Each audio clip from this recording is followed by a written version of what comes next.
Hi, this is Free to Play Otis, and I'm gonna go over how I have been making it as a free to play player for the past, I don't know, so I want to say 2 years and 4 months, más o menos. So I have been playing this game since December of 2019, because I went to a trip. I went to Mexico. I was in Sinaloa, and I was like, you know what, fuck it, I'm bored. I've been playing this game, and my ex at the time was like, stop playing that game. You just stop paying attention to me, and I said, fuck you, and then I was like, I'm sorry, but anyways, this game was kind of fun. And I just kept playing it, and I was never one of those kinds of people to like get into mobile games. Like really, the only other game I had was like chess or some shit like on my phone. Like I'm really not into the mobile game because I kind of know. I almost like I don't. I just think it's stupid sometimes. Like the way how obsessive some people can play this game. Or at least that's how I thought at the time. And then I started arena grinding here and there, and then I was like, oh, well, I kind of understand now. But I mostly play games like Call of Duty. I play a lot of zombies. Spider-Man was really fun. Stuff like that. So when I went into this game, I had zero expectations. Now, when okay, so even while I was playing a lot of games on my PS4, PS3, and all that stuff, I'm not really a big microtransaction guy. Like, I don't spend in games because I don't always think it's worth it. Now, if it's a game with zombies in it, of course, I'm going to buy all the DLC. I have every single zombies map from every single Call of Duty, from World at War all the way up to, well, except for Vanguard because that shit is trash, but, I normally will not buy like a $5 skin or like a $2 reticle on in any game because I just think it's dumb. And same thing here. Like I think buying units is dumb. That's just the way I am. That's just the way I think. I just feel like, okay, well, if it costs $100 for 3,000 units and it costs $50 for 1,400, I'm almost at 1,400 already. Like there's no way I did $50 worth of work. Like I just feel like I could just spend time and get it all myself. So it's a lot of self-control, definitely, as well as taking advantage of what the game gives you. Now, I know that the game really doesn't give you a lot. I mean, for some reason the rewards in the solo event still give you 4-star signature stones. Like, what the hell am I gonna do with a 4-star signature stone? I haven't used a 4-star signature stone in over a year, and I'm not even kidding. I mean, it's once I got to a point where I started focusing more on my 5 stars, and now I'm focusing more on 6 stars. Like, I don't know why the hell Kabam doesn't change this. I mean, 4-star signature stones. We need at least a 5-star generic there. Get rid of I mean, this is trash. That's the tier 3 catalyst. Like, no, we need a tier 4 class catalyst crystal right there. This needs to be 3 5-star catalyst. Well, you know what I mean. But the point is, once you get far enough in some of these milestones, I mean, here you get a free revive, so that's good. That's actually worth the effort. You get some tier 5 basic, and once again, that is really worth it, as well as some units. This should definitely be more than one signature stone, but the gold is actually really good.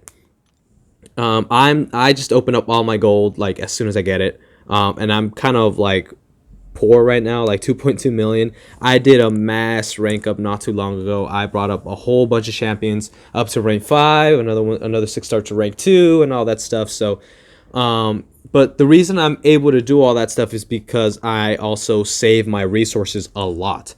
Now, I at this point I have a lot of tier 4 basic catalysts. I have like 30 something in the overflow, but 37. Yeah, this is way too many because in the MTN store, everything that I wanted had like 2 tier 4 catalysts attached to it, and I really didn't want them, but it's like they were selling like tier 2 alpha catalysts and the tier 4 basic, and like I really didn't need the tier 4, but I needed the tier 2 alpha. But I had to make do.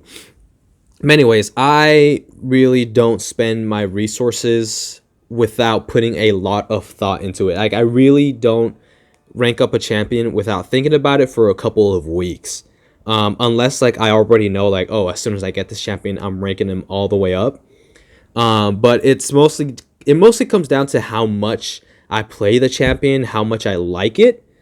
So if you look right here at my roster now, my top champions besides Daredevil Hell's Kitchen are like really, really like top tier champions. And that's because I save all of my resources until I get the champions that I know are 100% going to be worth it. Now, I only brought up Daredevil because I had like 16 tier 4 skills, right? So, and I had one in the overflow and I had to spend it, right? That's the only downfall of what I do, is that if I don't spend the resources fast enough, then they all kind of expire. So I'm kind of like goaded into spending and ranking up other champions. But as long as you do it kind of smartly, I mean, there's always a way around it. There's always a strategy to it. All these champions are really, really useful. All of my rank 5s I really like all of them. Captain Marvel, I'm just hoping to awaken her at some point soon. She's a rank 3. Apocalypse, of course, that's a no-brainer. Guardian, I've been using him for a long time. But pretty much all of my champions at the top are the ones that are worth using the resources, and they're the ones who, like, as soon as I got them, I was like, okay, this is the one. I'm ranking this person up. Like Penny Parker, I took up from rank 1 to rank 5. Same thing with Doom. Same thing with APOC. I mean, it's just the way that you use your resources in the game, as well as the gold. So if we look here, yeah, my top champions are right here. Rank 3, rank 2. My Doctor Doom. And it's good to have resources left over just in case you need them. Like, I don't spend... Well, I'm pretty sure I have ADHD. I mean, I haven't gone to like a doctor and like they haven't like given me a piece of paper that says I have ADHD, but like I really like having energy right at like 24. Like here, like I'm gonna spend one just so that I have it right at 24 because I don't like the red. That's just me. But I also like to have resources so I don't spend all of it. Like I'm gonna go ahead and spend the energy refill at some point, just so that I'm at 9, just so that it's not red. But if I have some left over, if there's an event or something that's worth doing or that I think is fun, then I can just go ahead and do it. I can just do it. So the energy gives me a bit of freedom, in case I'm stuck in a quest, in case something happens, I need a place for AW, I need to do some Alliance quest stuff. I can just quickly use one of these energy refills. I'll always have a bunch of them, and I don't use all of them at once. I also have a decent amount of revives. If I know that I'm gonna go into difficult content, I try it a couple times. I bring in the right champions for that single path, and then I do it a couple times until I don't have to use any revives. And then I'll go ahead and use 1 or 2 revives at the end, for the final boss. That's how I play the game, right? Like, for example, in Chapter 7, after getting Thronebreaker, I actually took a really long break from doing story content because the Grandmaster literally took 20 revives. Like, I'm not even kidding. I had a whole bunch of them in the overflow and all that stuff. But so the way I've been doing these quests is by going in, previewing. This preview function is really, really good, by the way. I really do appreciate it. Going in, checking the nodes, seeing what champions I think might be best for each specific path. Going onto the path and finding a play style, right? Because it's one thing to read the nodes, but it's another thing to actually play with it, and see what works for it. And then once I'm able to do it, I try to get as far along the path as I can. And if I see that I need a specific counter for one person, then I go in, make the change, come back. And I do it until I get, up until the Quake mini boss. And then once I get there, then I don't mind spending 1 or 2 revives, as well as, towards the end. But I don't just go in on the first try and just, rip it through, because that's resource heavy. I know it saves you a lot of time, but I have plenty of time. Time is not something that I, am short of. So I go ahead, I take my time, I have fun with it, I don't stress about it. For me, stressful content is something I have to use a lot of revives on. So if I can find the best way to not use revives, then that's gonna work out for me, and that's how I'm gonna do things. So yeah, I guess my main points are take advantage of every single reward that the content offers you. Now, this monthly stuff, I know it's really not much. Me as a free to play Thronebreaker, I have 3 champions at rank 3, because I was saving my resources and I had, the money. Sorry, not the money. Well, the gold and the catalyst to do so. Because I was accumulating all this stuff. I only became Thronebreaker 2 years, literally 2 years after getting the game. So it really is a lot of patience. And these little smidges of resources that they trickle down to us, like it's just accumulating this and saving it up and just deciding which champions are the right ones to spend it on and not doing so frivolously. The only champion I have ranked up for Alliance War is Korg. That's it. I mean, every other champion I've used strictly because they're good at offense or something. I rank them up because I use them and I like using these characters. Like Penny Parker is so fun, but she's good, in both ways.